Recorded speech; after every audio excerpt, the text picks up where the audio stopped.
राधे राधे महाराज जी, आपके चरणों में मेरा कोटि कोटि प्रणाम। महाराज जी, मैं साइंस का विद्यार्थी हूँ। मैं एक एग्जाम की तैयारी कर रहा हूँ। मेरी समस्या है कि मैं पूरी मेहनत से परीक्षा की तैयारी कर रहा हूँ, क्लास में हर प्रश्न का उत्तर भी देता हूँ, किंतु कोई भी परीक्षा के समय मैं घबरा जाता हूँ। प्रश्न का उत्तर भी गलत कर देता हूँ, जिससे मेरे नंबर अच्छे नहीं आते। ऐसे में परीक्षा के समय कैसे धैर्य रखूं? नाम जप करो, धैर्य आ जाएगा। 5 वर्ष का प्रहलाद बालक है और हिरण्यकश्यप से दैत्यराज कह के बात करता है, और आग में जलाया जाता है, विष पिलाया जाता है, सर्पों से कटवाया जाता है, हाथियों से रौंदाया जाता है, समुद्र में पत्थर बांध के डुबाया जाता है, पहाड़ से दबाया जाता है, बिल्कुल भयभीत नहीं होता, सिंह की तरह रहता है। क्यों? हरिनाम चल रहा है। मीरा जी को कितना सताया जा रहा है, बिल्कुल घबराती नहीं, क्योंकि नाम चल रहा है। तो इसलिए नाम जप करो और ब्रह्मचर्य का पालन करो। ब्रह्मचर्य में एक जोश होता है, एक उन्माद होता है, एक जिद्दी स्वभाव होता है। हारने का स्वभाव ही नहीं होता ब्रह्मचारी का। जहाँ हारने का स्वभाव होता है वहीं वो विजय प्राप्त करता है।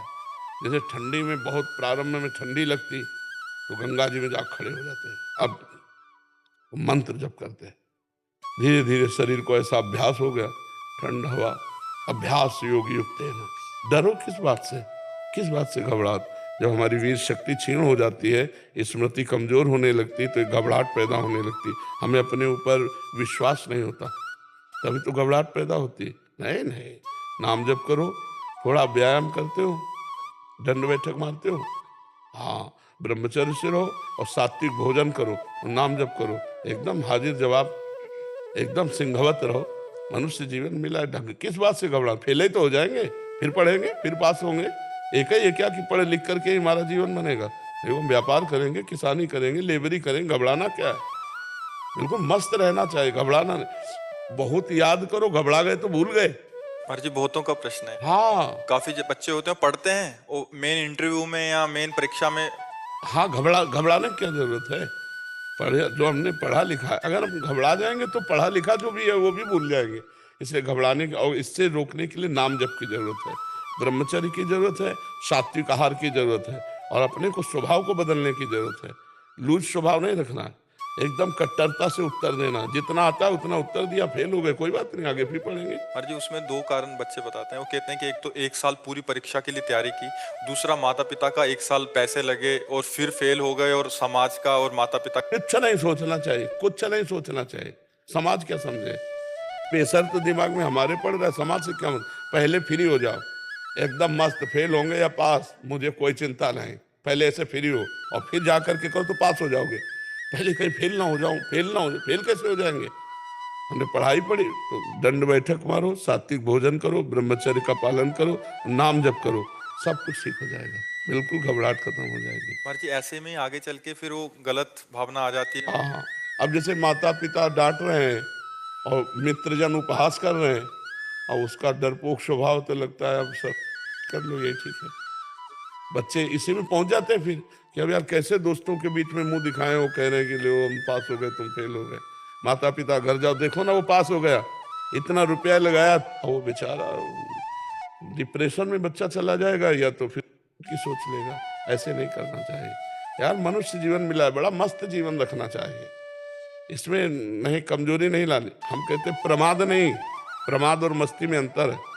प्रमाद नहीं, अपनी पढ़ाई में पूरा मन लगा करके पढ़ो, और उत्तर देने को हो तो सिंहवत उत्तर देना चाहिए। सिंहवत तभी दे सकते हो जब ब्रह्मचर्य हो और तुम्हें विश्वास है कि मुझे ये चैप्टर बिल्कुल रमा हुआ है। कभी कभी दीवार से उत्तर देना चाहिए, अपने आप से प्रश्न करे कि मानो ये प्रश्न होगा तो उसका उत्तर खुद देना चाहिए। दीवार को मान ले टीचर और उसका उत्तर दे, अभ्यास पृष्ठ कर रखे ना। एक आर्मी में जाने वाला आदमी इतने किलोमीटर दौड़ना, इतनी छलांग मारना, इतना करना करता है ना रोज, तो हम अपने स्कूल के विषय को जानते हैं कि इसी विषय पर प्रश्न होगा। ऐसा तो है नहीं कि प्रश्न आप जिस क्लास में पढ़ रहे हैं उससे आगे वाले क्लास का आवे, उसी क्लास का आएगा, उसी जो अध्ययन कराया गया है उसी में आएगा। तो हम तैयार रखें, इतना मोटा ग्रंथ हो तो भी हम तैयार रखेंगे। हम अपने दिमाग को दबाते चले जा रहे हैं, उसको गंदा करते चले जा रहे हैं। अगर हम अपने दिमाग का प्रयोग करें तो एक बार पढ़ लें पूरा, हमको हमें एक बार कोई बात सही ढंग से बता दो और हम उसको बिल्कुल ऐसे सुन लें, ऐसे फिर आप 50 वर्ष बाद पूछ लेना, वो बिल्कुल रिकॉर्ड मिलेगी। बहुत बड़ा पावर है। पर वो हमारा पावर छीन हो जाता है जब हम गंदे आचरण करने लगते हैं, गंदा भोजन करने लगते हैं, गंदे व्यवहार में चले जाते हैं, तो हमारी स्मृति छीन हो जाती है। स्मृति जागृत हो जाए तो कई जन्मों की स्मृति जागृत हो जाती है। आप डरो मत, बलवान बनो, ठीक है। महाराज जी इसमें आपने एक कारण बताया, मूल कारण ब्रह्मचर्य। हाँ जी सबसे बड़ा तो यही लग रहा है अभी कि 100 में से 95 तो इसी में। ब्रह्मचर्य जो होता है एकदम उफान मारता है, जैसे सांप को छेड़ दो फुसकार करे, ऐसे होता है ब्रह्मचारी। जरा सा उनके अपमान की वृत्ति कर दी ना परशुराम जी के पिता, काट के फेंक दिया। 21 बार क्षत्रियों को विश्व के क्षत्रियों को, उनका ब्रह्मचर्य ही तो था। शास्त्राबाहु अर्जुन के सामने कोई खड़ा होने का अधिकार नहीं रखता था, युद्ध की बात जान, ऐसे काट के फेंक दिया फरसे से परशुराम जी ने। एक जोश होता है, एक तेज होता है, एक महानता होती है, तो वो सबके अंदर है, उसको नष्ट कर रहे हैं। आज महानता को नष्ट कर, शराब पीते, मांस खाते, व्यभिचार करते, नशा करते, अपना नाश कर रहे हैं। अगर अभी संयम से चलो, अभी उठ जाओ। न संयम है, न नियम है, न धर्म है, न भजन है, बस वही व्यभिचार, वही खान पान गंदा, वही सोच गंदी, तो फिर निकलते चले जा रहे हैं। उनके जो दैवी संपदा है वो सब निकलती चली जा रही, आसुरी संपदा बढ़ती चली जा रही। एक छोटा बालक है, जाकर के बालकों ने बताया तुम्हारे पिता के गले में परीक्षित महाराज चक्रवर्ती सम्राट राजा परीक्षित ने मरा हुआ सर्प डाल दिया। तो उनका ऐसा, उसे चक्रवर्ती सम्राट होने का गर्व है, वो समझता है ऋषियों में अब ताकत नहीं रही। जल उठाया और कहा मैं श्राप देता हूं, आज के 7वें दिन तक्षक नाग आएगा और उस परीक्षित को काटेगा और वो मर जाएगा।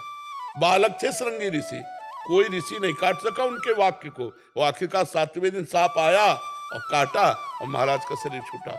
भले सुखदेव जी ने श्रीमद् भागवत सुनाई उनके कल्याण के लिए, लेकिन सांप आया और काटा और उनका शरीर पूरा हो। छोटे छोटे बालकों में इतना तेज था।